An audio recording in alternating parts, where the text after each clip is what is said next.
Бүгін міне 1 мамыр Қазақстан халықтарының бірлігі күніне орай студенттер саябағында өзіміздің концерттік бағдарламамызды беріп отырмыз. Осындай үлкен іс-шараларды ұйымдастырған әкімдігімізге, қалалық әкімдікке үлкен алғысымызды білдіреміз. Бүгін осы үлкен сахнада Наз мемлекеттік би театрының бишілері, әншілері өз өнерлерін көрсететін болады. Бұл іс-шараның үлкен бір мақсаты ұлтаралық татулықты бекем болуына, сонымен қатар әртүрлі ұлттардың әндерін, билерін, дәстүрін ұлықтау болып табылады. Бізбен бірге болыңыздар, әрқашан еліміз аман, жұртымыз тыныш болсын.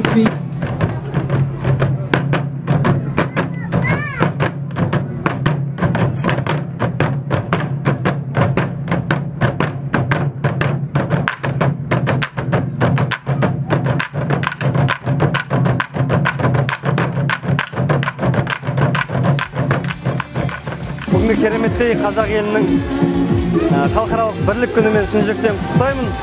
Еліміз аман болсын, тек бейбіт заман болсын, осындай мерекелік кештеріміз көп болсын. Мереке құтты болсын.